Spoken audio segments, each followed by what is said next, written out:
விஜய்க்கு வந்துட்டு விசில் சின்னம் கொடுத்துருக்காங்களா, அதை பற்றி என்னம்மா நினைக்கிறீங்க? அது ஒரு நல்ல விஷயமா தான் நான் நினைக்கிறேன். ஏன்னா எல்லாரையும் அசந்து இருக்கிற ஜனங்களை கூட விசில் அடித்து கூட ஊசி நல்லா பண்ணலாம் அப்படிங்கிறது என்னோட எண்ணம். சரி, இப்போ விசில் சின்னம் வந்து எடுபடுமா, இல்லை அதுக்கு பதிலாக வேறு ஏதாவது சின்னம் கொடுத்துருக்கலாமா?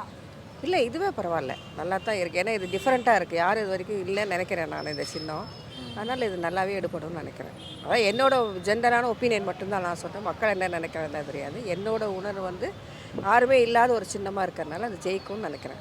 வர எலெக்ஷனில் விஜய்க்கு உங்கள் ஆதரவு இருக்குமாம்மா? கண்டிப்பாக இருக்கும், கண்டிப்பாக இருக்கும். விஜய்க்கு விசில் சின்னம் கொடுத்துருக்காங்களே, அதை பற்றி என்னம்மா நினைக்கிறீங்க?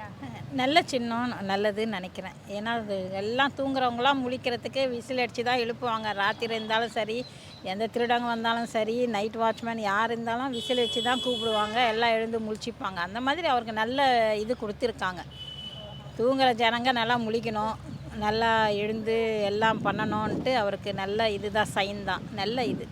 அவரோட அரசியல் வரவேற்பு எப்படி பார்க்குறீங்க? உங்களோட ஆதரவு விஜய்க்கு குப்பை இருக்குமா? பெருக்கிற வண்டி வந்தால் கூட விசில் அடிச்சின்னு தானே வராங்க. எல்லாம் குப்பை கூட எல்லாம் போகுது இல்லை, வீடு சுத்தமாகுது, ரோடு சுத்தமாகுது, எல்லாம் ஆகுது இல்லை. அந்த மாதிரி அவருக்கு நல்ல இதுதான், விசில் தானே கொடுத்துருக்காங்க. எல்லாம் நல்லது ஆகும். இனிமேல் எல்லாமே மாறும் வர எங்களை பொறுத்து. எலெக்ஷனில் உங்களுக்கு ஆமாம், அவர் தான், ஆதரவு இருக்குமா? அவர் ஆதரவு தான்.